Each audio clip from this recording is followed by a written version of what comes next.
Diệp Hiên, ngươi làm sao biết được phiên đấu giá này? Chẳng lẽ ngươi thật sự có thuật đọc tâm? Nói năng nhảm nhí cái gì vậy? Ngươi nghĩ mà xem, 3 ngày kiếm 100 tỷ. Ngoài việc ở phiên đấu giá này hốt của hời thì còn có cách nào khác sao? Ta đến đây chỉ là để thử vận may. Không phải còn 2 ngày nữa sao? Ta còn định tham gia những phiên đấu giá khác. Xem ra ngươi thật là chó ngáp phải ruồi. Cái gì? Không có gì, chúng ta vào thôi. Được.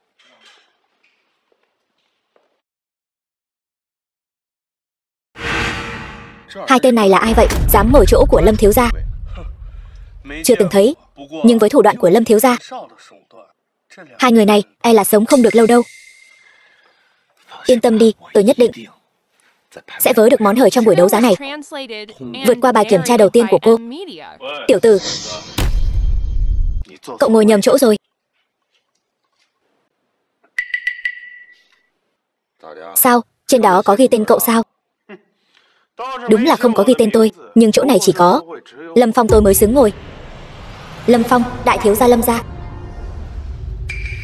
Loại người như cậu không xứng. Lâm Phong, đại thiếu gia nhà họ Lâm thủ phủ Thượng Kinh. Con nhỏ này cũng khá hiểu biết đấy. Biết điều thì cút nhanh đi. Nếu không chọc giận Lâm Phong ta thì chỉ có một kết cục thôi. Trên trời còn có trời, ngoài người còn có người. Đừng rước họa vào nhà họ Lâm các người. Sự nhẫn nại của ta có hạn. Không muốn mất mạng thì cút ngay. Cái đồ nhà quê này đúng là không biết tự lượng sức mình. Dám ăn nói ngông cuồng, dám đe dọa nhà họ Lâm ta. Nhóc con, so với tài lực của nhà họ Lâm, tất cả chúng ta đều là kẻ nghèo hèn. Đó là sự thật hiển nhiên. Dù có chấp nhận hay không thì cũng phải thừa nhận. Biết nói thì nói thêm vài câu nữa đi. Bổn thiếu gia ban thưởng cho cậu đấy. Cảm ơn Lâm thiếu gia.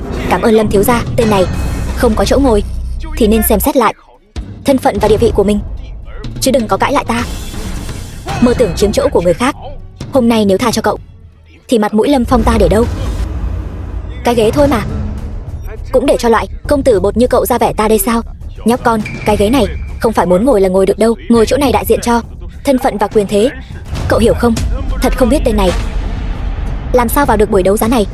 Chẳng hiểu quy tắc gì cả. Người đâu? Bẻ gãy chân tay nó. Cho ta treo lên cửa, cho nó biết đắc tội với Lâm Phong ta thì sẽ có kết cục như thế nào. Ta là Đường Vũ San, Đường Kim gia chủ nhà họ Đường. Ai dám động thủ còn không lui xuống. Hóa ra là Đường đại tiểu thư nhà họ Đường. Tên này thật vô phép tắc. Chẳng lẽ là tên trai bao được cô bao nuôi? Diệp Hiền là vị hôn phu của tôi, không phải loại trai bao bị bao nuôi.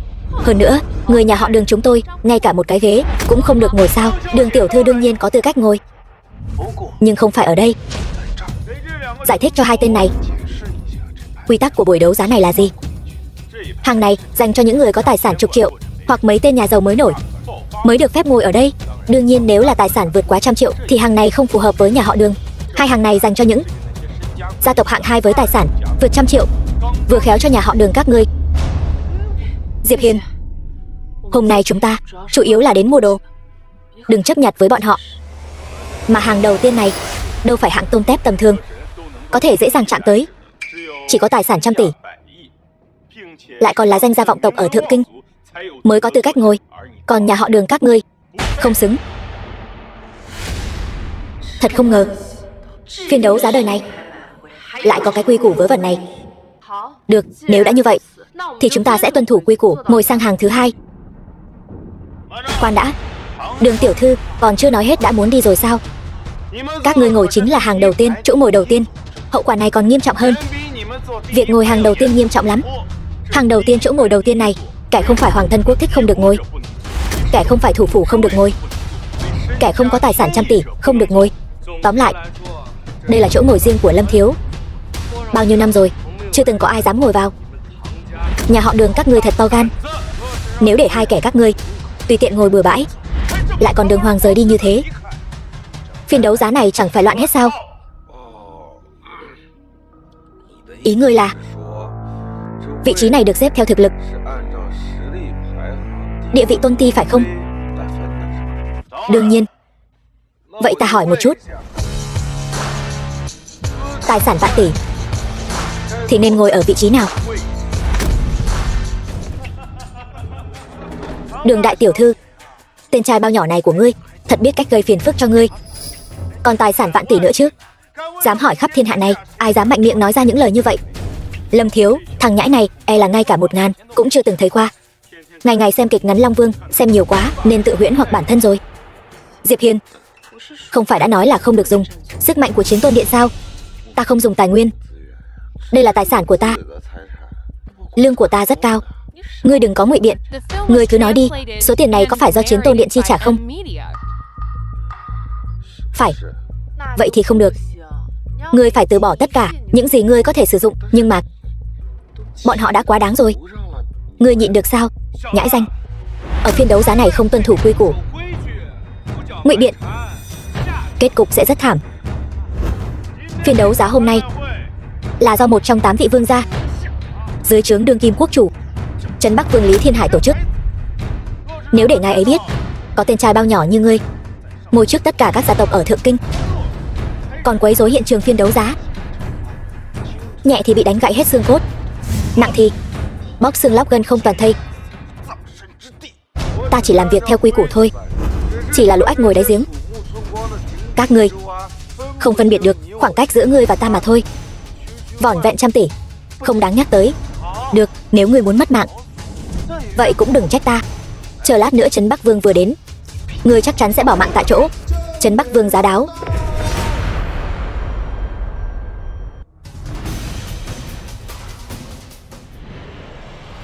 Lý Thiên Hải, Trấn Bắc Vương đều là những hào môn thế gia, tiếng tăm lừng lẫy ở Thượng Kinh, tụ tập lại ồn ào, thành ra cái thể thống gì. Vương gia, có người gây rối ở buổi đấu giá này, bọn ta thấy không thể làm ngơ nên mới giúp ngài giải quyết một chút. Ai gây rối vậy? Chính là hắn, một tên trai bao của Đường gia. Không những không ngồi theo quy củ, còn dám xưng mình có vạn tỷ tài sản. Bao nhiêu năm rồi? Lý Linh Nhi, cháu gái Trấn Bắc Vương. Vậy mà còn có kẻ dám gây rối ở đây. Chán sống rồi sao? Cút đi, đừng làm phiền ta. Nếu ngươi còn dám đeo bám, ta sẽ nói với ông nội ta. Ngươi tự lo liệu đi.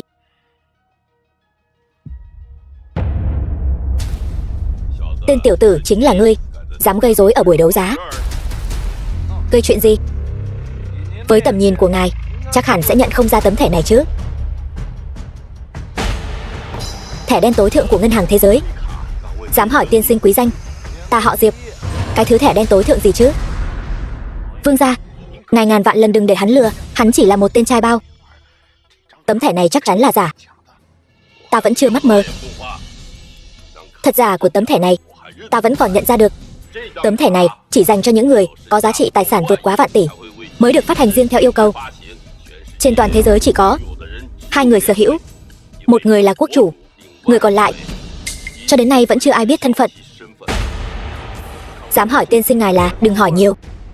Hỏi nhiều không tốt cho người đâu. Vâng.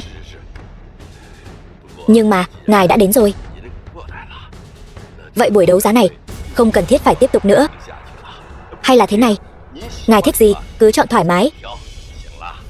Đừng. Số vạn tỷ trong thẻ này ta sẽ không động đến. Nếu không thì mọi người đều không được chơi. Ta vẫn là người tuân thủ quy củ. Vậy thì đa tạ Diệp tiên sinh. Người đâu, mời Diệp tiên sinh và Đường tiểu thư an tọa. Vương gia, chỗ này trước giờ đều là của ta mà. So với Diệp tiên sinh, Lâm gia các ngươi không đáng nhắc tới. Buổi đấu giá chính thức bắt đầu.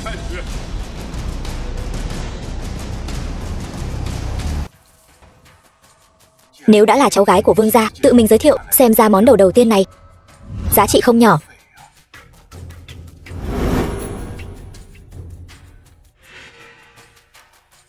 Thưa quý vị, bức tượng đầu Phật thời Đường này toàn thân được làm từ ngọc bích hán bạch. Giá khởi điểm 1 tỷ. Mỗi lần tăng giá không được thấp hơn 50 triệu. Đương nhiên vẫn theo quy củ của buổi đấu giá, tiền trao cháo múc, thật giả tự chịu. Đầu Phật này toàn thân chất ngọc ôn nhuận, điêu khắc quỷ phủ thần công, y như thật. Giá trị này chắc chắn vượt xa 1 tỷ. Cái này đáng giá quá. Hàng giả thôi. Ai mua, kẻ đó lỗ. Tôi trả 5 tỷ, 6 tỷ, tôi trả 7 tỷ, tôi trả 10 tỷ. Chư vị, đầu Phật này Lâm mỗ ta rất thích. Kính xin chư vị đừng tranh với tôi nữa. Nếu Lâm thiếu gia thích, chúng tôi chắc chắn sẽ không quấy rầy nhã hứng của ngài. Mời người nào đó giữ đúng quy củ, đừng quấy rối trật tự buổi đấu giá. Nếu không, Lý gia ta tuyệt đối sẽ không bỏ qua cho hắn. Sao có thể chứ? Mọi người cứ tự nhiên trả giá, cứ tự nhiên ra tay. Tôi thêm 10 tỷ nữa, tổng cộng 20 tỷ. 20 tỷ lần 1, 20 tỷ lần 2, tôi trả 30 tỷ. Đầu Phật này tôi cũng rất thích. Diệp Hiền, cậu điên rồi. Cậu đừng mua, nghe tôi đừng mua. Diệp Hiền, cậu không phải nói không dùng thẻ đen của cậu sao? Mắt nào của cậu thấy tôi dùng thẻ đen? Tôi còn chút tiền tiêu vặt. Được, chơi kiểu này phải không? Vậy tôi chơi với cậu đến cùng. Tôi trả 50 tỷ, 60 tỷ, 70 tỷ, 8. Cho cậu đấy. Tôi còn tưởng cậu có bao nhiêu bản lĩnh, hóa ra chỉ có bấy nhiêu tiền, còn dám đấu với tôi. Số tiền này chỉ là tiền tiêu vặt của tôi. Nhưng Lâm thiếu gia bỏ ra 70 tỷ mua đầu Phật này, chắc là đã dùng hết toàn bộ gia sản rồi nhỉ? Coi thường ai đấy? Lâm gia ta trị giá 100 tỷ, vỏn vẹn 70 tỷ không đáng nhắc tới. Hơn nữa đầu Phật này trị giá 100 tỷ, tôi tùy tiện ra tay cũng kiếm bộn rồi. 70 tỷ chốt. Chúc mừng Lâm thiếu gia, quay tay kiếm được 40-50 tỷ. Cái này cũng nhờ Diệp tiên sinh không lấy thẻ đen ra chơi với tôi, mới để tôi nhặt được món hời lớn thế này. Mua phải đồ giả còn vanh váo tự đắc, thật là đồ ngu. Diệp Hiền, cậu nói bậy bạ gì thế? Tôi thấy cậu là do không tranh được đầu Phật với tôi nên sinh lòng oán hận, cố ý đảo lộn trắng đen, quấy nhiễu tâm tình của tôi. Sao cậu biết đầu Phật này là giả vậy? Giả sao? Tôi không biết, tôi chỉ nói đùa thôi. Ai mà biết được, người nào đó còn cố tình bỏ ra 70 tỷ mua nó về. Lâm thiếu gia, tôi khuyên ngài vẫn nên kiểm tra đi. Đương nhiên phải kiểm tra. Cậu dám cá với tôi không? Chúng ta cược, đầu Phật này thật hay giả? Được thôi, vậy tôi cá với cậu. Cá gì? Nếu đầu Phật này là thật, cậu đưa thẻ đen của cậu cho tôi, sau đó trước mặt mọi người ở đây quỳ xuống dập đầu 3 cái cho tôi. To gan. Lâm Phong, ngươi coi buổi đấu giá của ta là nơi nào vậy? Vương gia, bọn ta chỉ đùa thôi mà. Tiểu tử, ngươi có phải sợ rồi không? Sợ? Có gì mà phải sợ? Ta cá với ngươi, vậy nếu ngươi thua thì sao? Ta không thể thua. Và ta nói cho ngươi biết, thẻ đen của ngươi ta nhất định phải có. Được, nếu ngươi thua, ta muốn Lâm gia các ngươi tự đoạn sinh lộ, phân tán hết 100 tỷ gia sản. Sau này gặp ta ở Thượng Kinh thì quỳ xuống gọi ông nội. Nghe rõ chưa? Diệp tiên sinh, đầu Phật này đã được kiểm tra trước, xác thực là thật, ngài đừng chấp vặt với hắn. Diệp Hiền, nghe thấy chưa? Đầu Phật này là thật. Hiện tại giao ước đã có hiệu lực. Ngươi đừng có nuốt lời. Ta Diệp Hiền luôn nhất ngôn cửu đỉnh, nói được làm được. Vương gia, phiền ngài kiểm tra lại, tìm chuyên gia và máy móc tốt nhất. Ngài sẽ thấy đầu Phật này không đơn giản. Nếu Diệp tiên sinh đã khăng khăng như vậy, ta sẽ làm theo. Người đâu? Mời Vương đại sư xuất sơn, kiểm tra kỹ lưỡng đầu Phật này lần nữa. Dạ. Diệp Hiền, thẻ đen của ngươi sắp là của ta rồi. Đừng nói quá sớm, cẩn thận rơi xuống vực sâu. Vương gia, việc kiểm tra chắc cần thêm thời gian, không bằng cứ xem bảo vật tiếp theo. Được. Thanh đồng cổ kiếm này lai lịch không rõ, tầm thường vô kỳ. Tuy có chút huyền diệu, nhưng đến nay chưa ai có thể giải mã. Có chút giá trị siêu tầm, giá khởi điểm 100 triệu. Chính là nó. Kiếp trước vô tình bị người ta kích hoạt, bảo vật vô giá thật sự. Hiên viên kiếm, đây là hiên viên kiếm thất lạc ngàn năm, nhân hoàng long khí, quả nhiên là hiên viên kiếm. Vương gia, Buổi đấu giá của ngài luôn nổi tiếng với những vật phẩm tinh xảo, sao lại có một thanh kiếm đồng tàn tạ như vậy? Nghe đồn thanh kiếm đồng này chứa đựng huyền cơ vô thượng. Tiếc là ta đã dốc hết cả đời cũng không thể lĩnh ngộ được chút nào. Hôm nay mang ra là hy vọng có một người hữu duyên lĩnh ngộ được huyền cơ của nó, hoàn thành tâm nguyện bấy lâu của ta. Thật xin lỗi vương gia, thanh kiếm này ta cũng không nhìn ra huyền cơ gì. Ta bỏ cuộc. Tôi cũng bỏ cuộc. 1 tỷ. Ta lấy món đầu đồng này. Diệp tiên sinh, chẳng lẽ đã nhìn ra huyền cơ gì sao? Nhưng 1 tỷ này lại vượt xa giá trị của thanh kiếm này. Hay là thế này, nếu ngài thực sự thích, ta cứ tặng nó cho ngài vậy. Không được. Tôi đối với món đồ đồng xanh này rất mực hứng thú. Hơn nữa, nhỡ đâu tôi thực sự phát hiện ra huyền cơ bên trong, vương gia hối hận muốn đòi lại, e là sẽ mất hòa khí. Diệp tiên sinh, nói đùa rồi, đó chỉ là lời đồn mà thôi. Nếu có thật thì tôi đã sớm nhìn ra rồi. Linh Nhi, mang thanh kiếm đồng đưa cho Diệp tiên sinh đi.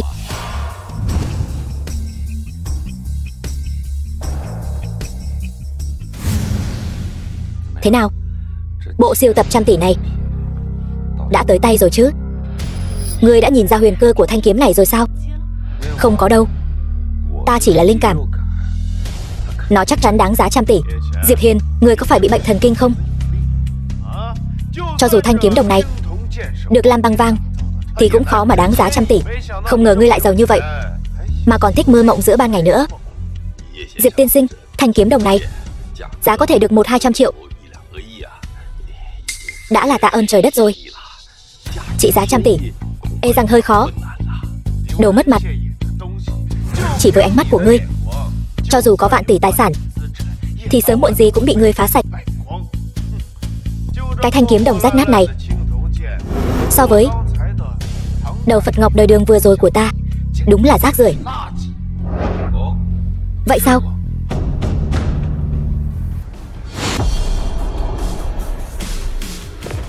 Sao lại có tiếng gầm vang?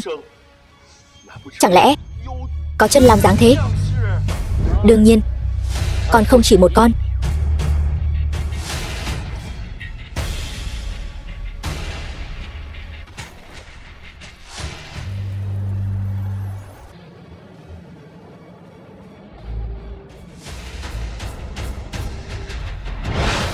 Tương truyền ngàn năm trước,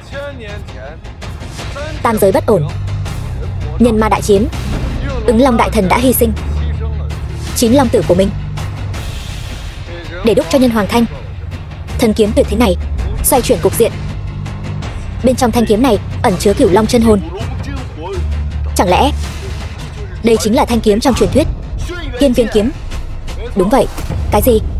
Vương gia, sở dĩ ngài không thể nhìn thấu huyền cơ trong thanh kiếm này là bởi vì ngài không phải là người tu hành như ta, không thể vận dụng chân khí dẫn ra cửu long trong kiếm. Diệp tiên sinh, có thể cho lão phu xem thanh kiếm này được không?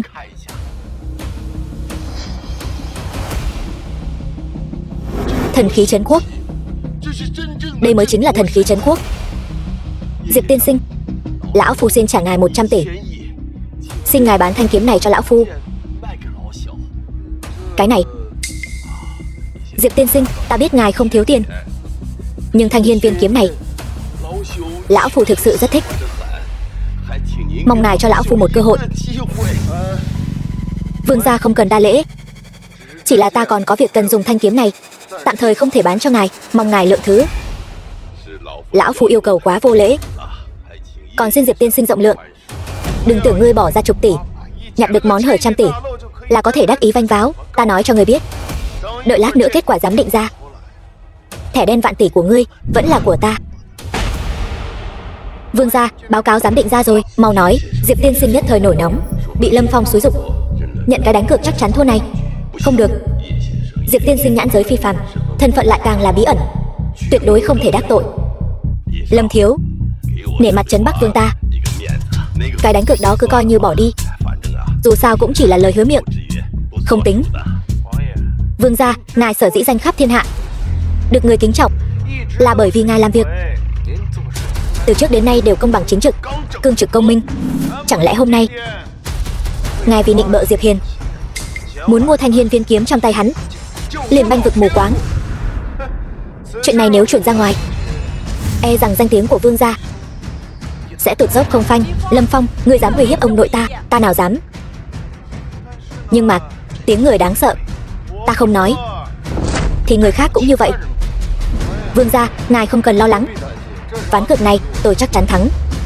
Còn xin vị bằng hữu này mau chóng công bố kết quả đi. Ngươi không dám nói, ta nói thay ngươi. Đầu Phật Ngọc đời đường này giám định là giả. Không thể nào. Trấn Bắc Vương, có phải ngài cùng Diệp Hiền này cố ý thông đồng, cố ý làm giả ra một bản báo cáo giám định không? Lâm Phong, thật giả tự chịu. Đây là quy tắc mấy chục năm của hội đấu giá. Chính ngươi nhìn lầm. Đừng có ở đây làm loạn. Hơn nữa chúng ta đều ở đây, làm sao có cơ hội làm giả? Lâm thiếu, ngươi không tin Vương gia, chẳng lẽ còn không tin ta sao? Đầu Phật này là do ta giám định. Vương Thiên Ngọc, đại sư giám định. Vậy mà lại là kim tự tháp của giới Ngọc Thạch. Vương Thiên Ngọc, ta Vương Thiên Ngọc lăn lộn trong giới đầu cổ hơn 30 năm, chưa từng nhìn lầm. Đầu Phật này trông thì không có sơ hở, nhưng không thoát khỏi mắt giám định của ta. Ta lấy danh dự Vương Thiên Ngọc của ta thề, đầu Phật này chính là giả. Tốt, tốt. Đều dẫn mặt ta phải không? Được. Diệp Hiền, chuyện này ta chưa xong với ngươi. Đứng lại. Lâm thiếu, cái đánh cược này vẫn phải tiếp tục chứ. Ngươi bớt được voi đòi tiên. Là ngươi cứ muốn chơi đánh cược với ta, bây giờ muốn quỵt nợ. Lâm Phong, ngươi chẳng lẽ là không dám chơi? Lão tử dám chơi, vậy thì quỳ xuống, gọi ta là gì? Tốt. Ông nội, nhớ kỹ, trong vòng 3 ngày toàn bộ Lâm gia của ngươi, tất cả tài sản đều bị xung công. Đừng quên, Diệp tiên sinh cứ yên tâm, Trấn Bắc phủ chúng tôi sẽ luôn luôn giám sát Lâm gia. Tiểu nhân lập tức đi kiểm kê tài sản. Đi đi. Chư vị, buổi đấu giá sẽ tiếp tục diễn ra sau nửa giờ. Thế nào? Thử thách đầu tiên này coi như vượt qua chứ? Vượt qua rồi, vậy thử thách thứ hai là gì? Quả đúng là một cây làm chẳng nên non. Một người luôn có lúc thế đơn lực bạc.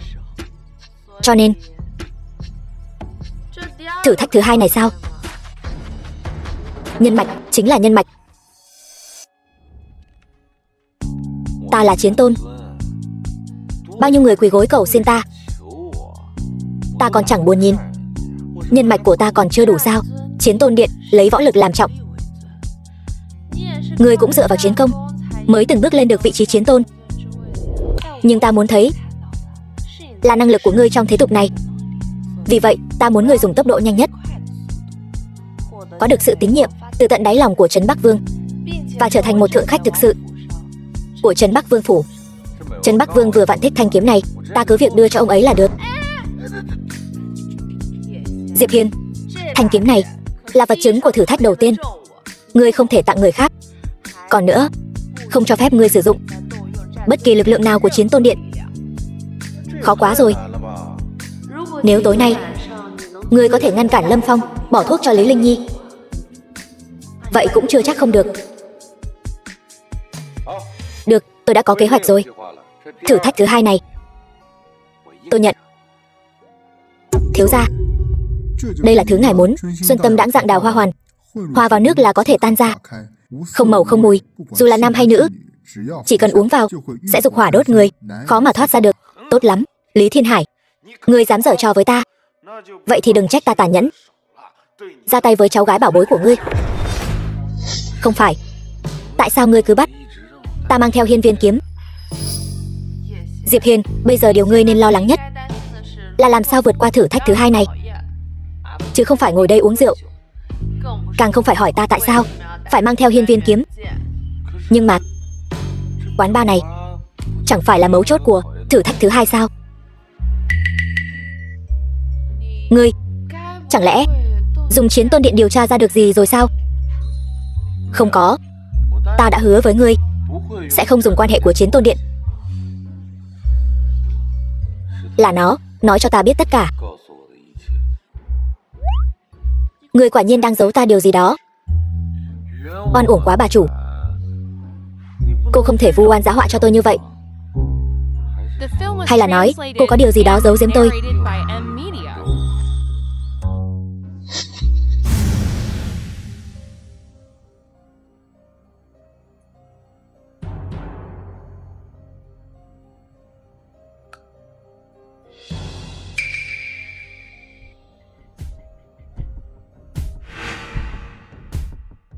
Linh Nhi muội cuối cùng cũng tới. Muội có biết ta đợi muội bao lâu rồi không? Có việc gì thì nói nhanh, đừng làm mất thời gian của ta. Linh Nhi, ta âm thầm theo đuổi muội trọn 3 năm rồi. 3 năm nay, tình cảm của ta dành cho muội, muội là rõ nhất. Hôm nay, Gia muội đối xử với ta như vậy, muội lại không nói giúp ta một lời. Đó là ngươi tự chuốc lấy. Không ai cứu được ngươi đâu. Còn nữa, đừng có lấy cái món quà chẳng ra gì của ngươi mà tự biên tự diễn nữa. Ta đã trả lại gấp đôi cho ngươi rồi.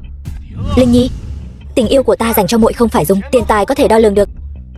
Cho dù muội không yêu ta thì muội cũng nên có chút hảo cảm với ta chứ. Lâm Phong, ngươi ở bên ngoài nuôi bao nhiêu nữ nhân rồi? Không trăm thì cũng 80. Bớt giả bộ thâm tình với ta đi. Đạo đức giả tạo.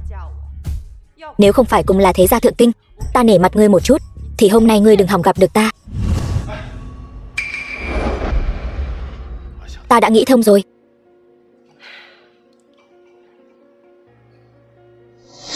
Có lẽ giữa chúng ta thật sự không có duyên phận. Uống cạn chén rượu này, ta bảo đảm sau này sẽ không dây dưa với muội nữa. Người tốt nhất là nói được làm được. Đến lượt ta ra tay rồi.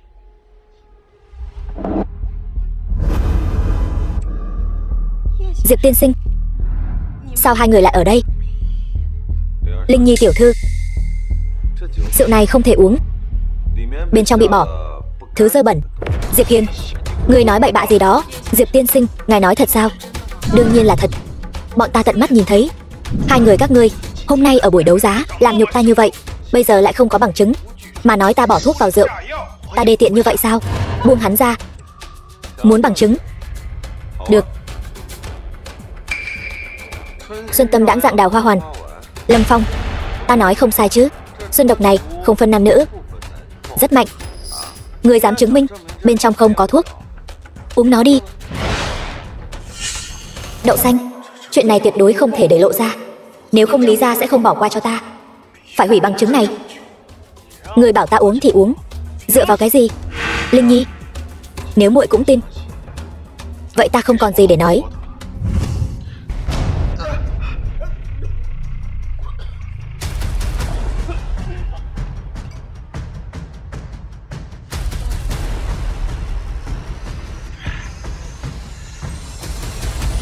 Thấy chưa, ta đã nói ta không sao mà. Cái thứ đào hoa hoàn gì đó đều là hắn bôi nhọ ta. Lâm thiếu, ngươi vặn vẹo cái gì vậy? Vặn vẹo cái gì? Lão tử muốn đi tiểu tiện không được sao? Cút.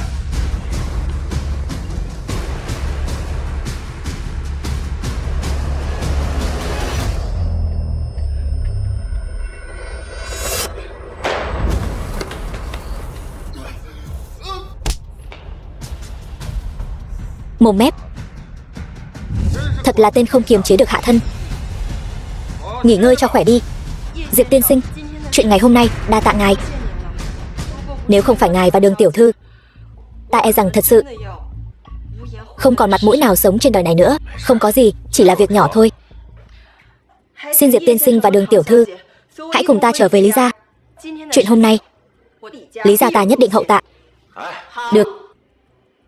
Vừa hay, ta có việc muốn bàn với ông nội ngươi.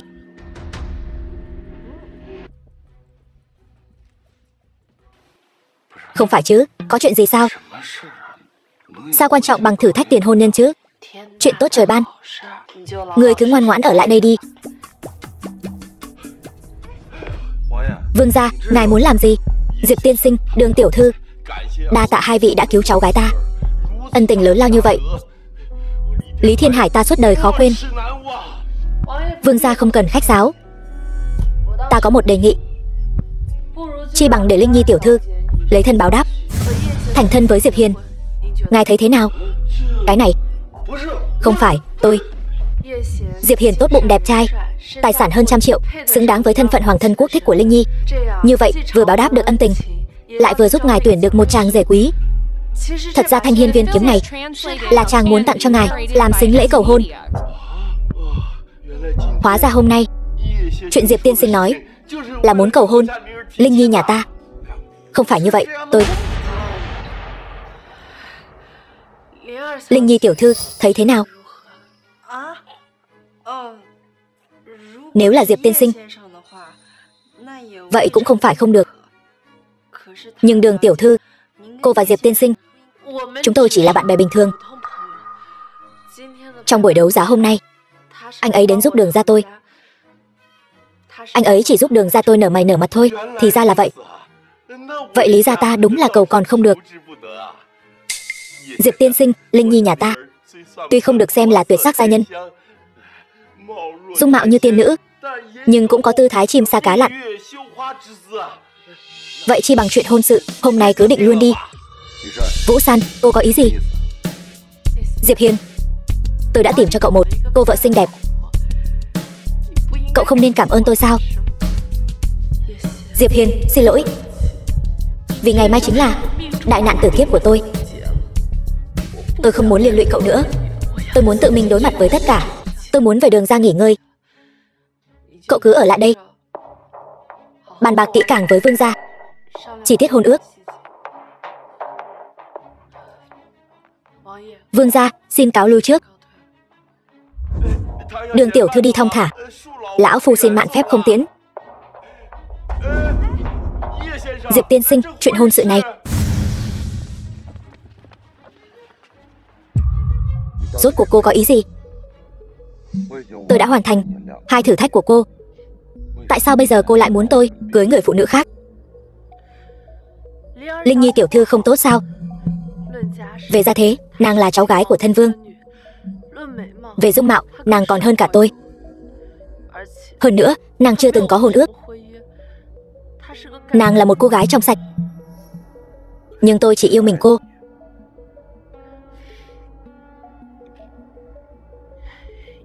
Diệp Hiền, bình tĩnh lại đi.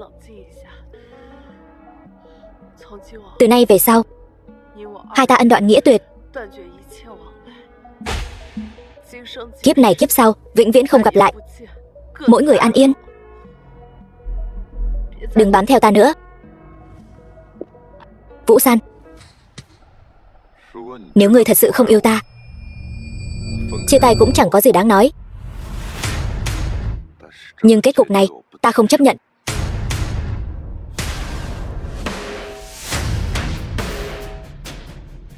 Toàn cơ, chuẩn bị thế nào rồi? Tôn thượng, đã chuẩn bị xong rồi. Được, vậy ta lập tức về Chiến Tôn Điện. Có vài con chuột cũng nên dọn dẹp rồi.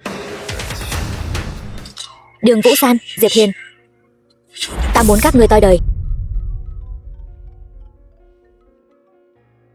Là Lâm Phong Lâm thiếu gia phải không? Các ngươi là ai?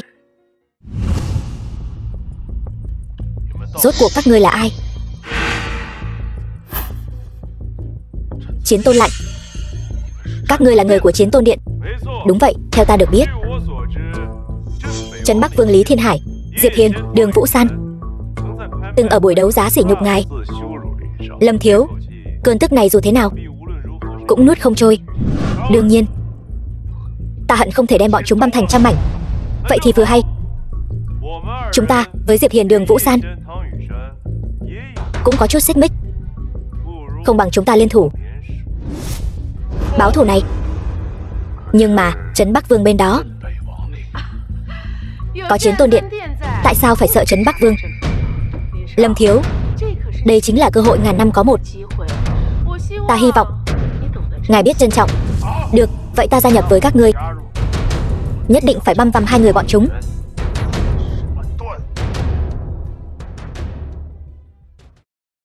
Hôm nay chính là ngày ta ra đi. Ở kiếp trước,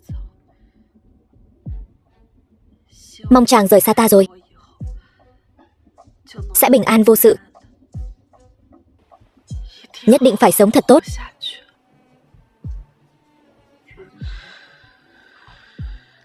Số lạ. Chị em tốt, dạo này có khỏe không? Chu đại, các ngươi quả nhiên chưa mất mạng.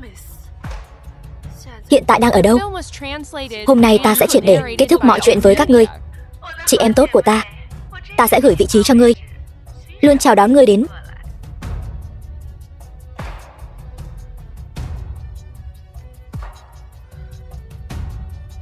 Quả nhiên vẫn là địa chỉ kiếp trước. Mọi thứ đều được sửa chữa.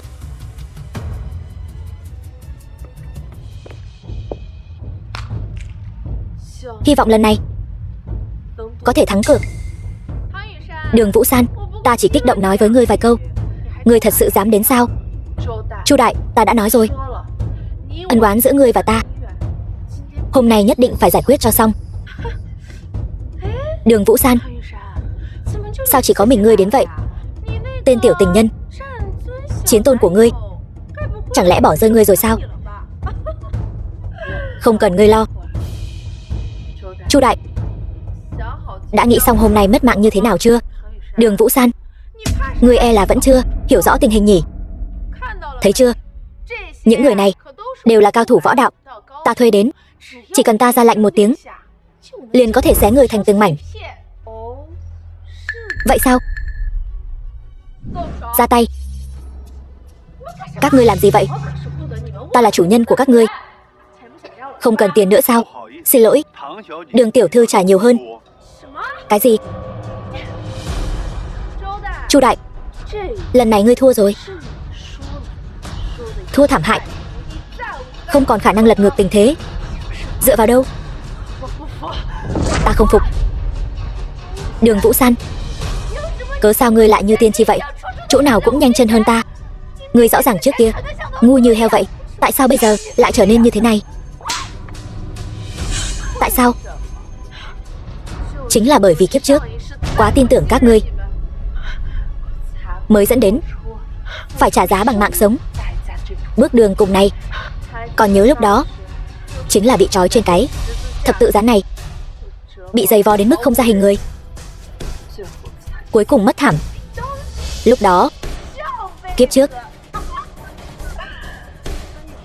Đường Vũ San, ngươi bị úng não rồi sao? Ngươi sẽ không thật sự tin trên thế giới này có người trùng sinh chứ? Tin hay không tùy ngươi. Dù sao mối thù này ta nhất định phải báo. Ra tay, khử cô ta. Kẻ nào động thủ sẽ mất mạng. Lâm Phong, sao lại là ngươi?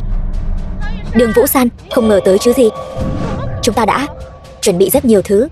Chu tiểu thư, toàn bộ tài sản của Đường gia đều đã nằm trong tay chúng ta rồi. Lâm thiếu gia, thật vất vả cho ngươi rồi. Chờ chuyện này kết thúc, ta nhất định hầu hạ ngươi thật tốt, đảm bảo ngươi hài lòng. Vậy Chu tiểu thư, phải nói được làm được đấy. Đó là điều đương nhiên. Dù sao, nếu không phải ngươi đến, ta đã sớm bị đám phản đồ này lấy mạng rồi. Ngươi chính là ân nhân cứu mạng của ta. Đường Vũ San, bước này ngươi không ngờ tới chứ? Chẳng lẽ kết cục của ta thật sự là không thể thay đổi sao? Ngươi nói xem, ta nên báo đáp ngươi thế nào đây? Đúng rồi, ngươi vừa nói gì nhỉ? Bị trói trên thập tự giá. Ta thấy rất thú vị đấy. Người đâu? Bắt cô ta lại cho ta. Thả ra, thả ra. Khuôn mặt xinh đẹp thế này mà bị ta rạch từng nhát dao, chắc là rất thú vị nhỉ? Nói nhảm ít thôi. Người muốn ra tay thì ra tay đi. Khoan đã, cứ lấy mạng vậy thì tiếc quá. Người này thơm phức lắm đấy. Cút. Ta thà mất mạng cũng không để ngươi chạm vào ta đâu. Cô gái nhỏ cũng thú vị đấy, ta thích. Lâm thiếu gia, cô ta có gì tốt chứ? Tư thế nào cô ta biết, ta cũng biết. Cô ta không biết, ta cũng biết. Ngươi muốn chơi kiểu gì, ta đều có thể chiều ngươi. Vẫn nên nhanh chóng lấy mạng cô ta đi, kẻo đêm dài lắm mộng. Mỹ nữ nhỏ, loại đàn bà như ngươi ta chơi nhiều rồi. Hôm nay ta muốn đổi khẩu vị, chơi thử người phụ nữ trong trắng này.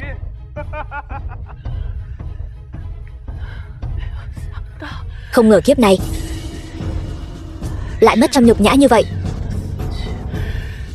Nhưng cũng may, Diệp Hiên, chàng vẫn còn sống. Đường Vũ San, cô đừng nói là cô vẫn nghĩ Diệp Hiên còn sống đấy nhé. Ý cô là sao? Ý cô là sao hả? Đường tiểu thư, món quà này. Diệp Hiên, buông ra. Đường Vũ San, dù cô có gọi có khóc thế nào thì hắn cũng đã mất mạng rồi. Rốt cuộc là vì sao? Diệp Hiên là chiến tôn, hắn không thể mất mạng được. Sao hắn có thể mất mạng được? Vì hắn phạm phải trúng nộ. Vị trí chiến tôn đã đổi người rồi.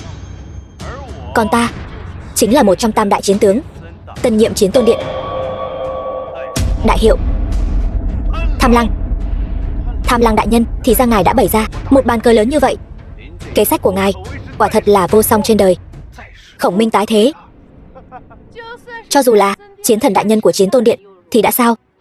Trung quy cũng chỉ là phàm phu tục tử, bị đao đâm vào vẫn sẽ đau, vẫn sẽ mất mạng. Nhưng bây giờ không sao rồi, bởi vì sắp đến lượt cô rồi. Diệp Hiên đã mất mạng rồi. Tôi liều mạng với cô.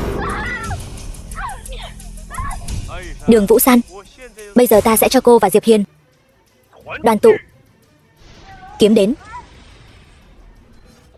Đau. Đường tổng, cô làm gì vậy? Đồ đáng ghét, anh làm em sợ muốn đứng tim. May mà anh không sao. Chẳng phải chiến tôn điện còn có chút hậu sự cần giải quyết sao? Cho nên ta mới đến muộn.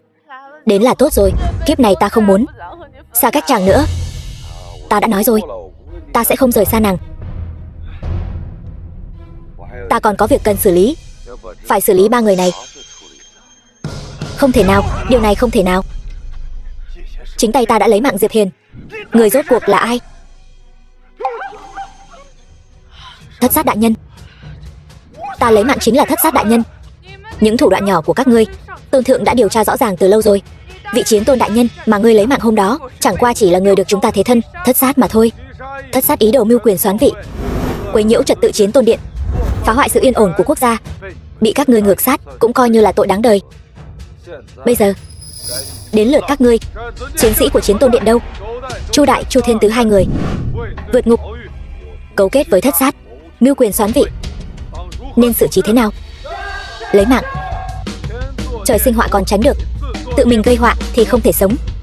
Hôm nay ban cho 2 người chịu hình phạt ngàn đao. Lâm Phong, ta cũng đồng ý xử lý. Bây giờ thi hành. Chiến tôn đại nhân tha mạng, ta đều là bị người khác hãm hại, bị che mờ mắt. Người hãy cho ta thêm một cơ hội, ta nhất định vì chiến tôn điện cúc cung tận tụy, chí tử mới thôi. Tôn thượng không cần loại phản đồ này. Diệp Hiên, ta đem toàn bộ gia sản cho ngươi, tha cho ta một mạng. Sớm biết hôm nay, cớ sao ngày xưa dám sỉ nhục thê tử của ta. Đây chính là kết cục. Vũ San, Vũ San, ta cầu xin ngươi, ngươi tha cho ta đi. Nể tình chúng ta 10 mấy năm tình tỉ muội tốt, chỉ cần ngươi tha cho ta, ta từ nay về sau sẽ không quay lại Vân Thành nữa. Kiếp trước ta cũng nói với ngươi như vậy đấy, nhưng ngươi đã không tha cho ta.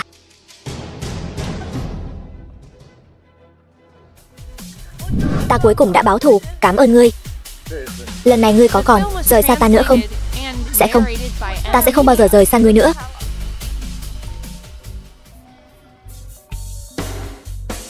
Alo. Cái gì? Ta sẽ qua ngay. Gia Gia bị người ta đánh, ta muốn xem thử là tên nào không biết điều dám khi dễ Đường lão gia. Vũ San, chúng ta đi. Gia Gia, người không sao chứ? Rốt cuộc đã xảy ra chuyện gì vậy? Trấn quốc thế gia đại tuyển sắp tới, ta vốn định mua bảo vật truyền đời của Vân Thành, Bích Hải Ngọc Long, tặng cho tứ đại thế gia. Bằng cách này để mưu cầu một tư cách tranh tài thăng cấp. Cho dù không thành, Đường gia ta có thể đến xem thôi cũng tốt. Ai ngờ Trương Thiên Hào của Trương gia Trên đường ta trở về, cướp đoạt. Hắn cướp Ngọc Long, còn đánh ta bị thương. Cái gì? Trương gia? Hay cho một Trương gia? Lập tức đi tìm bọn họ tính sổ. Diệp Hiên, ngươi hãy bình tĩnh trước đã. Diệp Hiên, ngươi không biết, Trương Thiên Hào của Trương gia đó là một trong những vọng tộc thượng kinh. Hơn nữa, lần này còn được tuyển vào danh sách dự bị Trấn Quốc Thế Gia. Nếu không có gì bất ngờ, danh hiệu Ngũ Đại Thế Gia nhất định là Trương gia. Trấn Quốc Thế Gia là thế gia đỉnh nóc kịch trần. Đường gia ta so với họ hèn mọn như con kiến. Ngươi là chiến tôn, nếu tùy ý nhúng tay vào chuyện thế tục, e rằng sẽ dẫn lửa thiêu thân, rước lấy phiền phức. Nếu ngay cả người nhà cũng không bảo vệ được, chiến tôn này còn có tác dụng gì? Ta nhất định sẽ khiến bọn họ phải trả giá. Toàn Cơ, Đường lão gia bị Trương Thiên Hào của Trương gia cướp mất Ngọc Long. Hiện tại triệu tập chiến tôn điện, tất cả các đường chủ tìm hắn về cho ta. Cần bao lâu? Tôn thượng, các đường chủ phân tán khắp nơi, liên lạc lại khá phiền phức, có thể mất 1 ngày. Ta chỉ cho ngươi 1 giờ. Lũ các ngươi gan to thật đấy, dám cướp Ngọc Long, đưa hắn xuống vô gian địa ngục. Tôn thượng, thuộc hạ có một việc không hiểu, nói những thứ cặn bã xã hội như thế này lấy mạng hết là được rồi, tại sao ngài lại tha như vậy? Ta đến đây là vì 3 lý do. Thứ nhất là để trả thù cho Đường lão gia, đoạt lại Ngọc Long. Thứ hai, dưới danh nghĩa Đường gia đánh tiến ra ngoài, để lại một tên sống, chính là để cho tất cả mọi người biết có ta Diệp Hiên ở Đường gia. Kẻ nào dám gây sự, kết cục chỉ có một: mất mạng. Thứ ba là ta còn có một việc lớn phải làm, để tránh đêm dài lắm mộng phát sinh biến cố. Tôn thượng, ngài nói là chuyện không nên hỏi thì đừng hỏi. Nhiệm vụ của ngươi là giám sát chặt chẽ Trương gia, còn có Trấn Quốc Thế Gia của hắn ta.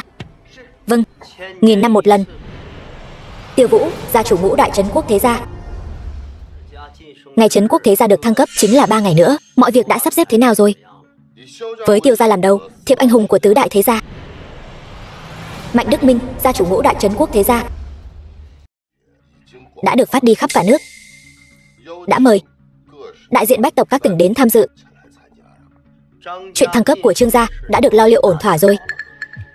Tiêu đại ca, ngài cứ yên tâm.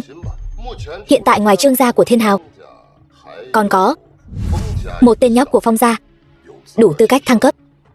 Tuy nhiên, chúng ta đã gây áp lực rồi.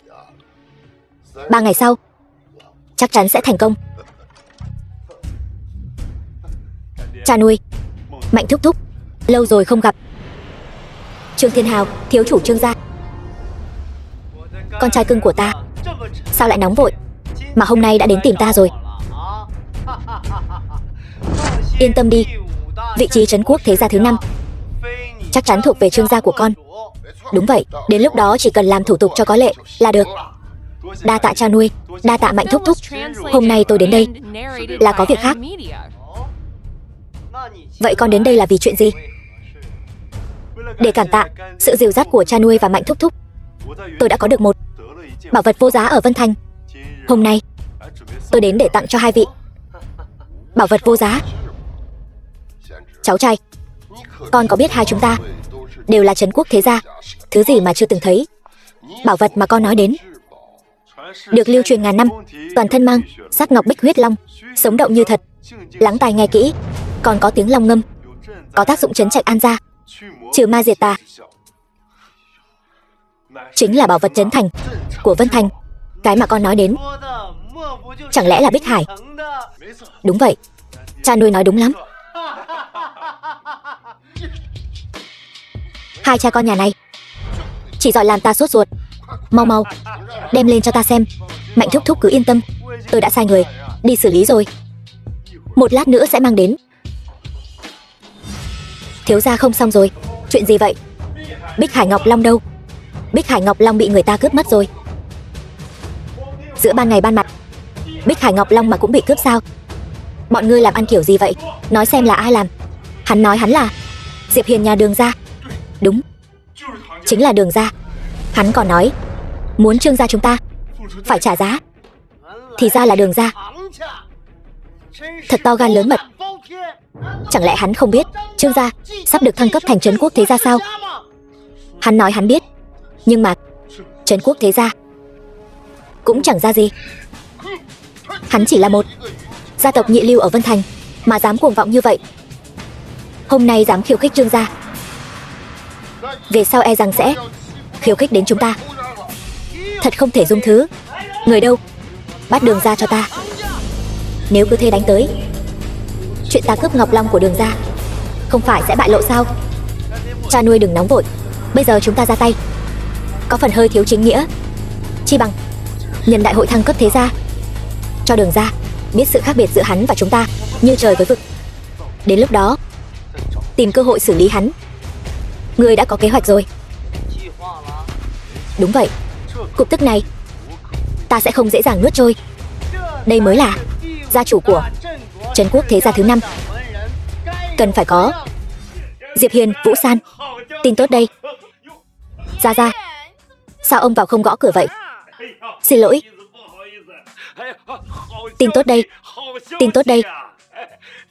Đường gia chúng ta lần này có thể tham gia thăng cấp Trấn Quốc Thế Gia rồi. Người ta đã gửi thiệp mời đến rồi. Thiệp mời? Thật hay giả vậy? Tất nhiên là thật rồi. Trăm họ Thế Gia đều nhận được thông báo rồi. Diệp Hiền, mau dậy đi. Đi với ta.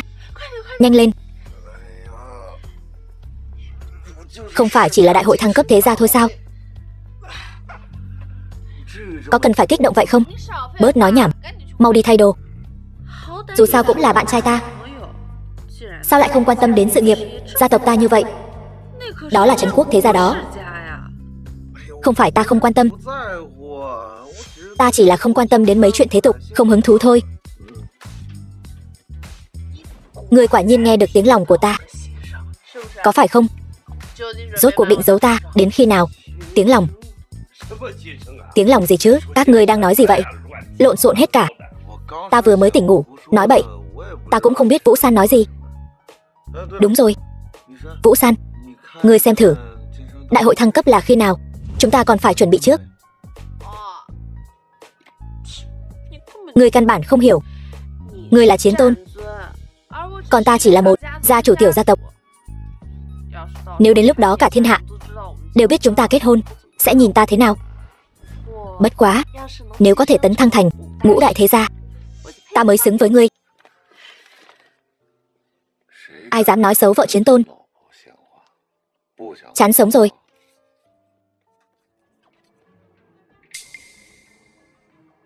Chờ đã.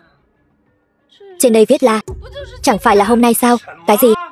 Ra ra, ông chuẩn bị xe đi, không kịp nữa rồi. Đi nhanh, mau dậy.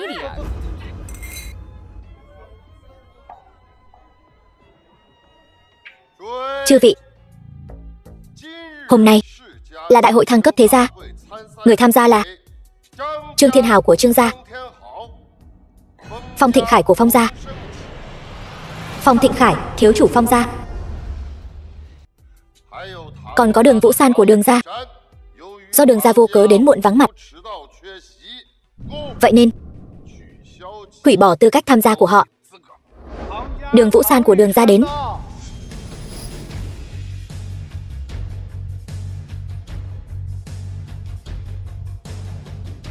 Đại hội thăng tiến Trấn Quốc Thế Gia. Đường Vũ San của Đường gia bái kiến thủ lĩnh Trấn Quốc Thế Gia. Miễn lễ. Tên nhóc ngươi gặp thủ lĩnh Trấn Quốc Thế Gia, tại sao không bái? Ta đâu phải người của Bách gia thế tộc các ngươi, lại chẳng có giao tình gì. Tại sao ta phải bái? Ngươi sống trong thế tục thì phải làm theo quy củ. Được lắm, còn ngông nghênh lắm. Không biết còn tưởng ngươi là quốc chủ điện hạ đấy. Thằng nhóc lanh mồm lanh miệng, dám lấy quốc chủ ra đùa giỡn. Ngươi chán sống sao? Cho dù ta chán sống, ngươi dám động vào ta sao? Thằng nhóc, ngươi ngông cuồng lắm, còn không khai báo gia tộc và danh hiệu của ngươi. Đường gia. Diệp Hiên. Thì ra ngươi chính là Diệp Hiên. Thế nào, coi như nể mặt ta. Mục đích chúng ta đến đây là để tấn thăng thế gia. Đừng lãng phí thời gian dây dưa với Trương gia. Được rồi. Diệp Hiên của Đường gia tham kiến lãnh chúa trấn quốc thế gia. Vậy mới được chứ. Đường Vũ San, đại hội thăng cấp thế gia hôm nay là sự kiện đỉnh cao, ngàn năm có một. Đường gia các ngươi vô cớ đến muộn, có phải nên cho những người ở đây một lời giải thích không? Đó là bởi vì chúng ta mới nhận được thiệp mời, thời gian căn bản là không kịp. Vậy ý cô là trách móc chúng tôi cố tình gửi thiệp mời muộn sao? Vậy có cần chúng tôi dùng Tiệu 8 người khiêng để mời cô đến không? Vũ San không có ý đó, chỉ là nói sự thật thôi. Theo tôi thấy thì đó đều là lời biện minh của cô thôi. Thực tế căn bản là nhà họ Đường các người đã lên mặt, không coi đại diện bách tộc chúng tôi và tứ đại trấn quốc thế gia ra cái gì cả. Được lắm Đường Vũ San, cơ hội khó có được này, cô không những không trân trọng mà còn dám khinh thường bọn ta như vậy. Chẳng qua chỉ là một con nhỏ quê mùa thôi, lại thật sự coi mình là cái thá gì. Cút nhanh về Vân Thành đi. Đại hội hôm nay không chào đón các người. Loại người này trong cuộc cạnh tranh ngũ đại thế gia này, nhà họ Đường này căn bản không có tư cách cạnh tranh. Cút đi. Thế gia thăng cấp dựa vào thực lực, không phải dựa vào các vị ở đây sủa vài tiếng là có thể thăng cấp thành công. Xin lỗi nhé, tôi quên mất, cậu còn không có tư cách thăng cấp. Làm khán giả thì chỉ việc xem thôi, đừng sủa như chó dại. Nhóc con, ở đây có phần mày lên tiếng sao? Sao nào? Nói họ chứ có nói mày đâu. Diệp Hiên, đây không phải Vân Thành của các người, nói sai lời là có thể mất không chỗ chôn đấy. Để tôi mất không chỗ chôn, để xem ngươi có bản lĩnh đó không. Khẩu khí lớn thật đấy. Ngươi biết bọn ta là ai không? Dám ăn nói ngông cuồng như vậy. Ngươi là ai thì liên quan gì đến ta? Thật không biết nhà họ Đường này làm thế nào mà có được tư cách tham gia đại hội thăng cấp, mà lại phách lối như vậy. Khoác lác, thật là không biết điều. Đường Vũ San, cô có tin không? Bất kỳ ai trong số chúng tôi ở đây đều có thể bóp nát nhà họ Đường các người. Diệp Hiên, nói chuyện phải cẩn thận đấy. Thân phận của những người ở đây ai nấy đều thâm sâu khó lường, không phải loại nhà quê như ngươi có thể so sánh được. Cũng như Phong thiếu bên cạnh tôi, cậu ấy là truyền nhân của quốc sư nhất mạch, tài sản trăm tỷ, lại còn có kim bài do quốc chủ ban tặng. Diệt nhà họ Đường các người cũng chỉ là chuyện cậu ấy động môi thôi. Trương thiếu ngài mới đúng, ngài là hậu duệ của thừa tướng, bối cảnh càng thêm thâm sâu khó lường. So với tôi thì chỉ có hơn chứ không kém. Đường Vũ San, cho dù cô có tư cách tham gia, nhưng tuổi còn trẻ, phải học cách tiết chế. Bây giờ cúi đầu xin lỗi, tin rằng mọi người vẫn có thể tha thứ cho ngươi. Không sai, xin lỗi. Tất cả im miệng cho ta, bảo bọn ta xin lỗi. Ngươi xứng sao? Chỉ với thân phận nhỏ bé này mà có thể ở giữa bách tộc thế gia, khoác lác như vậy, thật là một đám ếch ngồi đáy giếng. Rác rưởi, hay cho một tên cặn bã. Biết ngươi ở đây nói nhăng nói cuội cái gì không? Đường Vũ San, đây chính là thái độ của Đường gia các ngươi sao? Tiêu gia chủ là đám người này ăn nói hàm hồ, sỉ nhục Đường gia ta. Ta thấy Diệp Hiên không làm gì sai cả. Được, bao nhiêu người chen lấn xô đẩy cũng không có được tư cách thăng cấp. Đường gia các ngươi lại không biết điều, còn dám làm loạn ở đại sự ngàn năm này. Ta thấy các ngươi là không muốn sống nữa rồi. Nếu đại sự ngàn năm này là do đám rác rưởi bách tộc thế gia các ngươi dùng để tự thổi phồng lẫn nhau, vậy ta thấy thế gia thứ năm này cũng đừng làm nữa. Đồ nhà quê không biết quy củ, mau cút ra ngoài cho ta. Chúng ta không hoan nghênh loại thế gia hạng hai như các ngươi. Vũ San, thấy rõ chưa? Đây chính là cái gọi là thế gia hào môn, chẳng qua chỉ là một lũ ếch ngồi đáy giếng, cố chấp mà thôi. Thăng cấp kiểu này không cần cũng được, chúng ta đi thôi. Nếu mọi người đều không hoan nghênh Đường gia ta như vậy, vậy Đường gia ta xin dừng tại đây. Chư vị, hữu duyên tái ngộ. Muốn đi không dễ dàng như vậy đâu. Trương Thiên Hào, ngươi muốn làm gì? Nếu các ngươi đến đây gây rối một hồi mà vẫn có thể bình an vô sự rời đi, vậy thì uy nghiêm của bách tộc bọn ta chẳng phải trở thành trò cười sao? Vậy ngươi muốn thế nào? Tuy hôm nay ta và Trương Thiếu cũng là đối thủ cạnh tranh, nhưng ta đồng ý với lời Trương Thiếu nói. Uy nghiêm của bách tộc thế gia không thể xâm phạm. Xâm phạm mất mạng. Trịnh gia Đông Thành ta cũng tán thành với lời Trương Thiếu nói. Nhất định phải cho Đường gia một bài học, để bọn họ vì sự ngông cuồng vừa rồi mà trả giá. Lưu gia Tây Hồ ta cũng đồng ý với lời Trương Thiếu nói. Nhất định phải trừng trị Đường gia. Một Đường gia nhỏ bé gây ra nhiều tai họa như vậy, theo ta thấy chi bằng xóa bỏ thân phận bách tộc của Đường gia, giáng xuống làm thường dân, vĩnh viễn không được ngóc đầu lên. Chư vị thấy thế nào? Bọn ta nguyện cùng chu di nhà Đường. Các ngươi không có tư cách làm như vậy. Hôm nay chúng ta đến đây là để tham gia đại hội thăng cấp thế gia, không có ý đắc tội với bất kỳ ai. Chính các ngươi khắp nơi gây khó dễ cho nhà Đường ta, đó cũng là do các ngươi không giữ quy củ trước. Sai lầm của nhà Đường hôm nay, tứ đại thế gia chúng ta đều nhìn thấy rõ. Cho dù ngươi có giảo biện thế nào cũng chẳng có tác dụng gì. Biết điều thì mau giao ra gia chủ lạnh nhà Đường quỳ xuống chịu phạt. Có lẽ còn có thể đổi lại một con đường sống. Tặng các ngươi 4 chữ: mơ tưởng hão huyền. Các ngươi vẫn chưa biết thực lực của tinh anh bách tộc chúng ta đâu. Người đâu?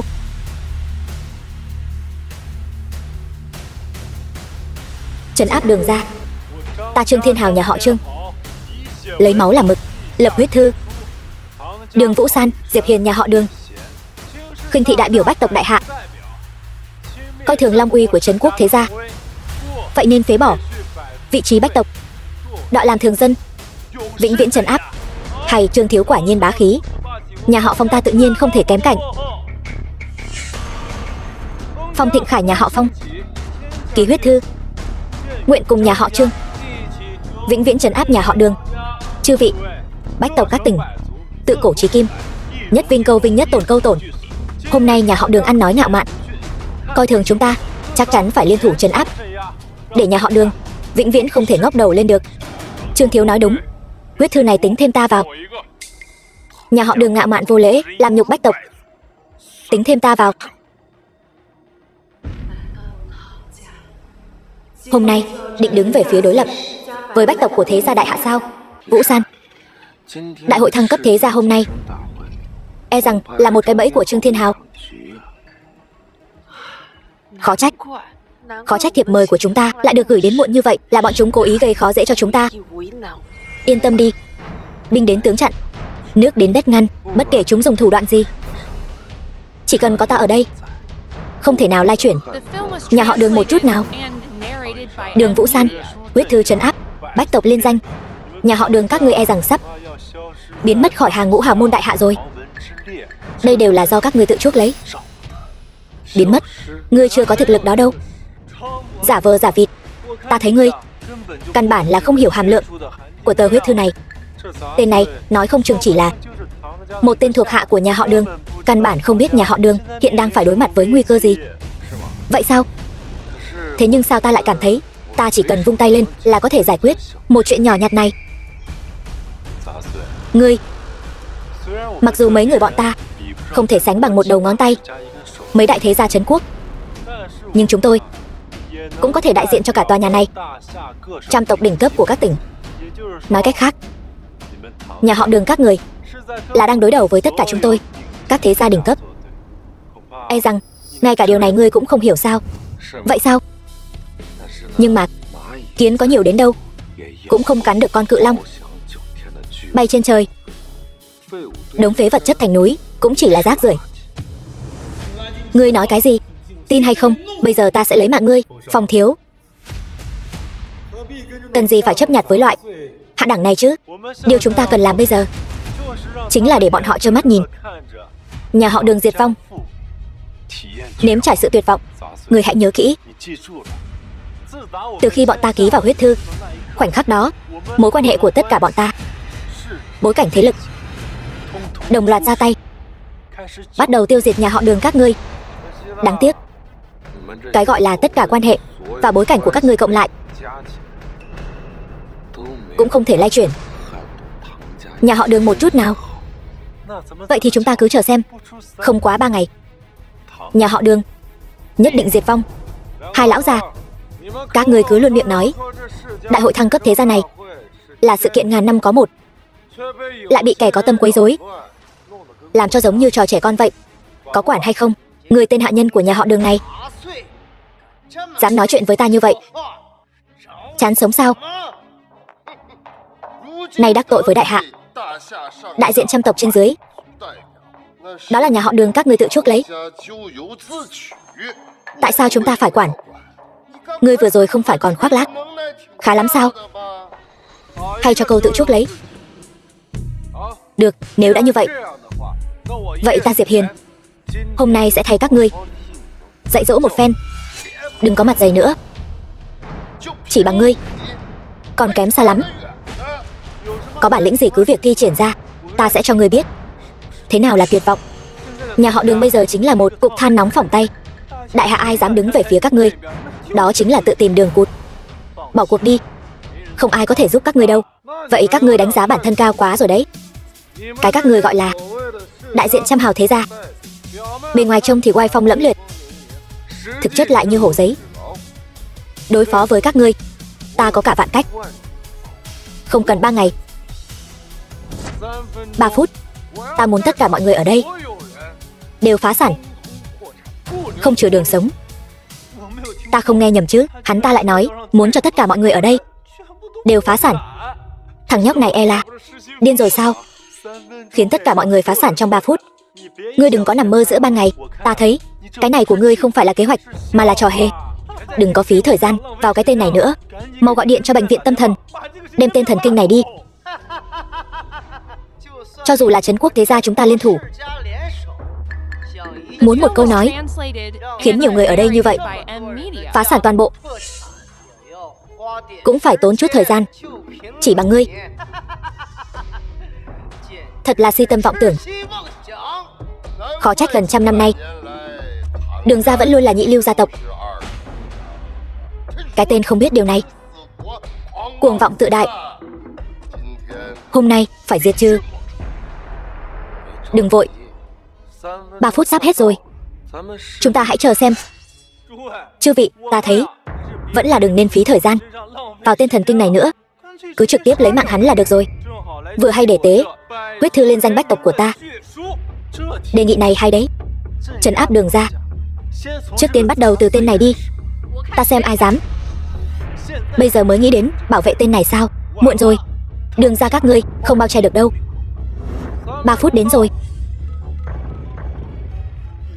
Chẳng lẽ tên tiểu tử này thật sự có thể làm được? Tuyệt đối không thể. Đúng là chưa từng nghe thấy bao giờ. Theo ta được biết, người có năng lực này ở đại hạ chỉ đếm được trên một bàn tay. Ngươi nói cái gì? Trương gia hiện tại bị cô lập, đang trên bờ vực phá sản rồi. Bọn họ làm sao vậy? Cái gì? Ngươi là nói khách hàng lớn nhất của Phong gia chúng ta muốn đoạn tuyệt quan hệ với chúng ta và vĩnh viễn không hợp tác nữa?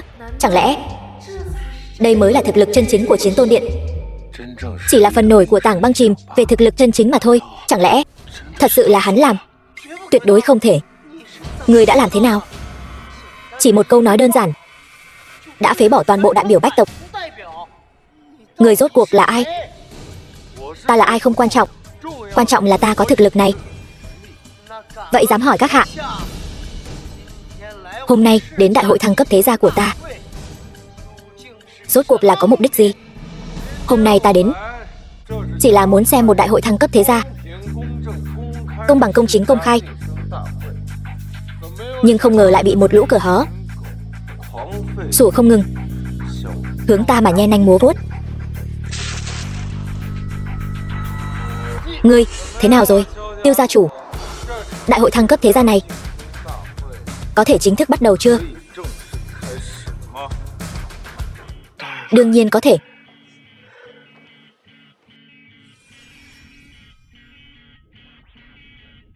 Vậy thì bắt đầu đi. Nhưng Diệp tiên sinh, nếu ngài cũng là đại diện của Đường gia, đại hội thăng cấp này e rằng không cần phải so sánh nữa. Dù sao, những người này đều kém xa ngài. Ta đã nói rồi, ta muốn là sự công bằng. Ta không đại diện cho Đường gia. Các ngươi cứ theo quy tắc của các ngươi mà làm. Thắng thua chúng ta nhận. Được. Vậy kết cục dù thế nào, cũng xin Diệp tiên sinh đừng trách chúng ta. Đại hội thăng cấp thế gia chính thức bắt đầu. Mời Trương gia Trương Thiên Hào, Phong gia Phong Thịnh Khải, Đường gia Đường Vũ San đứng giữa hội trường. Điều kiện thăng cấp trấn quốc thế gia đầu tiên chính là so tài sản. Chúng ta đã bí mật điều tra rõ ràng, bây giờ chính thức tuyên bố. Trương gia hiện có tài sản 500 tỷ, doanh nghiệp dưới trướng trải rộng khắp các tỉnh Đại Hạ. Phong gia hiện có tài sản 300 tỷ, kém hơn một bậc. Đường gia chỉ có 100 tỷ. Đường tiểu thư, xem ra cô với chúng ta vẫn còn chút chênh lệch. Cuộc so tài này xem ra Trương thiếu gia đã thắng chắc rồi. Chúc mừng. Nếu không có dị nghị gì khác, vậy ta tuyên bố phần so tài sản Trương gia. Khoan đã, Diệp tiên sinh, chẳng phải lúc nãy ngài nói muốn so tài công bằng công chính sao? Ngài là nhân vật lớn như vậy, sẽ không muốn nuốt lời chứ? Ngươi nghe thấy từ tai nào ta nói nuốt lời? Phải đó, Diệp tiên sinh, việc này không hợp quy củ. Trăm tộc thiên hạ đều đang nhìn đấy. Ta chỉ muốn nói, cái cuộc điều tra của các ngươi có chút không được chặt chẽ. Trăm tộc thế gia này có bất kỳ động tĩnh gì đều không thể thoát khỏi pháp nhãn của trấn quốc thế gia ta. Chỉ chút chuyện nhỏ này, chúng ta không đến nỗi không điều tra rõ ràng. Bảng xếp hạng này tuyệt đối chân thực. Diệp tiên sinh cứ việc điều tra. Nhưng theo ta được biết, tài sản của Đường gia hiện tại ít nhất vạn tỷ. Với quy mô và thực lực hiện tại của Đường gia, có thể có tài sản trăm tỷ đã là rất khó khăn rồi. Im miệng, đến lượt ngươi lên tiếng sao? Ta ở Đường gia lâu như vậy, ta rõ nhất. Ta chẳng phải vì danh tiếng của Diệp tiên sinh mà suy nghĩ sao? Nếu không thì để Đường tiểu thư đưa bằng chứng tài sản vạn tỷ ra đây. Đường gia thật sự có. Khi nào ta có tài sản vạn tỷ trong túi cô đó? Mở ra xem đi. Sức nặng của tấm thẻ đen này chắc hẳn các vị ở đây đều rõ trong lòng rồi chứ. Đây là thẻ đen tối thượng. Sao Đường gia lại có thẻ đen tối thượng? Nghe nói chỉ người có thân giá vạn tỷ mới có thể sở hữu tấm thẻ đen tối thượng này. Bây giờ tài lực của Đường gia chắc hẳn ở trên các vị rồi chứ. Việc phát hành thẻ đen lớn như vậy, những người như chúng ta sao chẳng có tin tức gì cả? Bởi vì ngươi không đủ tư cách. Tiêu gia ta là đứng đầu tứ đại thế gia, ít nhiều cũng có chút quan hệ. Ta cũng chưa từng nghe nói khi nào phát hành một tấm thẻ đen tối thượng cho Đường gia. Diệp tiên sinh, tấm thẻ đen tối thượng này e rằng là của ngài. Nếu như vậy, vậy Đường tiểu thư thân giá vạn tỷ cũng không tính là gì. Quả nhiên trấn quốc thế gia không phải dễ dàng qua mặt như vậy. Thăng cấp thất bại không đáng sợ. Chuyện này nếu truyền ra ngoài, cả đời mất mặt xấu hổ, trở thành trò cười cho thiên hạ. Ngươi cũng không muốn Đường gia cả đời trở thành trò cười chứ? Vậy nhé. Cũng đừng nói chúng ta nhắm vào Đường gia không có lý do. Vừa hay hôm nay người đến quan lễ có một vị giám đốc của ngân hàng thế giới, không bằng để hắn nghiệm chứng một phen. Diệp tiên sinh, ngài thấy thế nào? Được. Phải. Thế nào? Cái thẻ này rốt cuộc là họ Diệp hay là họ Đường? Tổng bộ truyền đến tin tức, cái thẻ này chính là 3 ngày trước phát hành cho Đường gia thẻ đen tối thượng. Thẻ đen tối thượng. Tiêu Vũ, trận tỷ thí này Đường gia thắng rồi chứ? Đường gia có phải là có thể thăng cấp thành trấn quốc thế gia thứ 5 rồi không? Đường tiểu thư quả nhiên tài lực ngút trời. Trận tỷ thí này là thắng rồi. Nhưng thăng cấp trấn quốc thế gia chỉ có tiền vẫn chưa đủ. Ý của Tiêu gia chủ là Diệp tiên sinh không biết, tài lực chỉ là một trong những tiêu chuẩn đánh giá. Quan trọng hơn là truyền thừa và cống hiến. Ví dụ như Tiêu gia ta là hậu duệ của đại tướng bên cạnh, quốc chủ khai quốc đại hạ, ngàn năm truyền thừa. Đối với đại hạ có cống hiến không thể thay thế, cho nên mới ngồi lên vị trí đứng đầu trấn quốc thế gia. Thế gia không có truyền thừa, cho dù có nhiều tiền thì cùng lắm cũng chỉ là một kẻ mới phất, hoàn toàn không xứng với danh hiệu thế gia. Nói như vậy, truyền thừa và cống hiến cũng là một trong những tiêu chuẩn đánh giá tư cách thăng cấp, đúng chứ? Đương nhiên. Hơn nữa là quan trọng nhất, còn quan trọng hơn tài lực nhiều. Chính thức giới thiệu lại, ta là Trương Thiên Hào, thượng kinh Trương gia, là hậu duệ đời thứ 38 của thừa tướng năm xưa. Đúng vậy, truyền thống và cống hiến của Trương thiếu, ngay cả quốc sư nhất mạch Phong gia cũng tự thấy hổ thẹn. Còn Đường gia các ngươi cũng chỉ là nhị lưu gia tộc gần trăm năm, trở lại đây mới dần dần có chút khởi sắc, muốn ngồi vào vị trí thế gia thứ 5, e rằng vẫn chưa đủ tư cách. Thật là ngại quá. Diệp tiên sinh, xem ra ngài phải uổng công vô ích rồi. Điều lệ này không phải là do các vị đặt ra tạm thời đấy chứ? Diệp tiên sinh, đây vốn là quy tắc thăng cấp của thế gia. Ngài không biết cũng là điều bình thường. Chúng tôi tuyệt đối không có ý nhắm vào ngài. Diệp tiên sinh, chúng tôi biết thủ đoạn và bản lĩnh của ngài, nhưng dù ngài có thần thông quảng đại cũng không thể thay đổi sự thật là Đường gia truyền thừa bạc nhược. Đường gia truyền thừa bạc nhược, đó chỉ là do các vị ngu muội vô tri mà thôi. Trong vòng 3 phút hãy mang thánh chỉ đến cho ta. Diệp Hiên, hôm nay đã nể mặt ngươi lắm rồi, cho nên không biết điều. 3 phút còn mang thánh chỉ đến. Ngươi có biết bây giờ những lời ngươi nói đã có ý sỉ nhục quốc chủ không? Chúng ta có thể xử tử ngươi ngay tại chỗ. Ngươi thử động vào ta xem. Được. Người đâu? Bắt Diệp Hiên cho ta. Quốc chủ đặc sứ giá đáo. Đặc sứ đại nhân, ngài sao lại đến đây? Đặc sứ quốc chủ, hôm nay là đại hội thăng cấp của ngũ trấn quốc thế gia, tôi chẳng lẽ không thể thay mặt quốc chủ đến xem sao? Không, Tiêu mỗ không có ý đó. Hôm nay tôi đến là thay mặt quốc chủ tuyên bố 3 đạo thánh chỉ ngự lệnh. 3 đạo thánh chỉ ngự lệnh? Điều này sao có thể? Đặc sứ đại nhân, năm đó Bát Vương tạo phản, quốc chủ cũng chỉ hạ 2 đạo thánh chỉ ngự lệnh để chiến tôn đi bình loạn. Ngài nói quốc chủ hạ 3 đạo ngự lệnh, chẳng lẽ là đang giễu cợt tôi? Ngươi đang nghi ngờ ta? Không dám, chỉ là ngài nói có hơi nguy hiểm, tôi có hơi không dám tin. Ngươi có nhận ra thanh kiếm này không? Đây chẳng phải là bảo vật trấn quốc của đại hạ, do nhân hoàng để lại. Thần hiên viên kiếm sao? Chính là thanh hiên viên kiếm này, nó vẫn luôn bị phong ấn, cho nên mới để Đường gia thay mặt bảo quản, để tránh kẻ ra nhòm ngó. Cho nên Đường gia những năm qua vẫn luôn ẩn danh, làm việc khiêm tốn.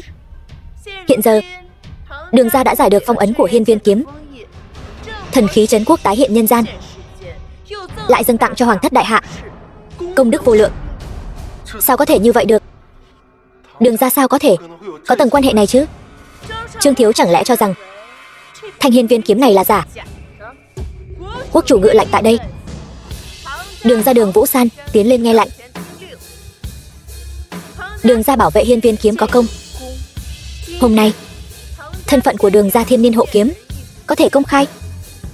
Ta hỏi các ngươi, truyền thừa và cống hiến này cùng với cái trong miệng các ngươi, Đường gia rốt cuộc đã đủ tư cách chưa? Đương nhiên đủ tư cách. Đường gia bảo hộ trấn quốc thần khí gần 1000 năm, phần công lao kế thừa này ngay cả bọn ta cũng tự thấy hổ thẹn. Nếu đã như vậy, bất kể là tài sản tài lực hay là di sản kế thừa, Đường gia đều hơn 2 nhà kia. Vậy thì vị trí thế gia thứ 5 này Đường gia hẳn là ngồi vững rồi chứ. Đương nhiên có thể. Từ hôm nay trở đi, Đường gia chính là trong đại hạ,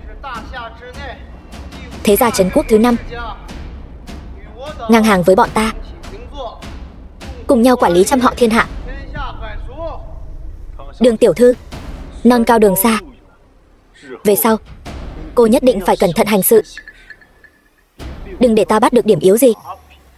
Đặc sứ đại nhân, nếu đã như vậy, đại hội thăng cấp hôm nay cũng đến đây là kết thúc.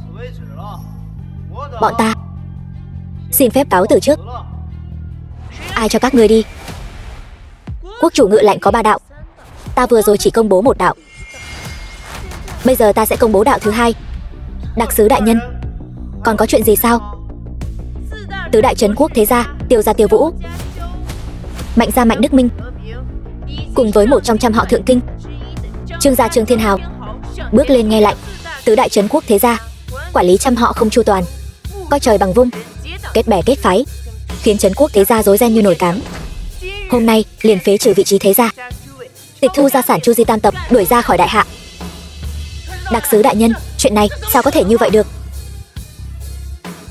Nhất định là có kẻ gian hãm hại bọn ta. Xin quốc chủ minh xét. Hãm hại? Ngươi uy hiếp các gia tộc khác chỉ để bảo vệ con nuôi của ngươi. Chuyện này thật sự không ai biết sao? Ngươi ngậm máu phun người. Đặc sứ đại nhân, ngài đừng nghe hắn ngậm máu phun người. Diệp Hiên, ngươi tính là cái thá gì? Ta thấy ngươi là không muốn sống nữa rồi. Vô lễ. Đứng trước mặt ngươi chính là đánh lui địch nghìn dặm, hộ quốc hữu công, vạn người kính ngưỡng, đứng trên vạn người, Chiến Tôn điện điện chủ. Chiến Tôn đại nhân? Cái gì? Hắn là Chiến Tôn? Vài trò bẩn thỉu mà các ngươi làm, ai nấy cũng đã sớm biết rồi. Ngươi tên rác rưởi này, làm việc ngang ngược, cường hào ác bá, thậm chí còn dám đánh thương Đường gia gia chủ, cướp đoạt Bích Hải Ngọc Long. Các ngươi rốt cuộc là thế gia hay là thổ phỉ? Hắn vậy mà là Chiến Tôn? Đã biết rồi thì còn không mau cút ra ngoài, chờ đợi xử lý. Chiến Tôn đại nhân, cảm tạ ngài vì quốc chủ lôi ra những kẻ bại hoại này. Trách nhiệm của ta, vậy ta liền tuyên bố đạo thứ 3. Thánh chỉ ngự lệnh.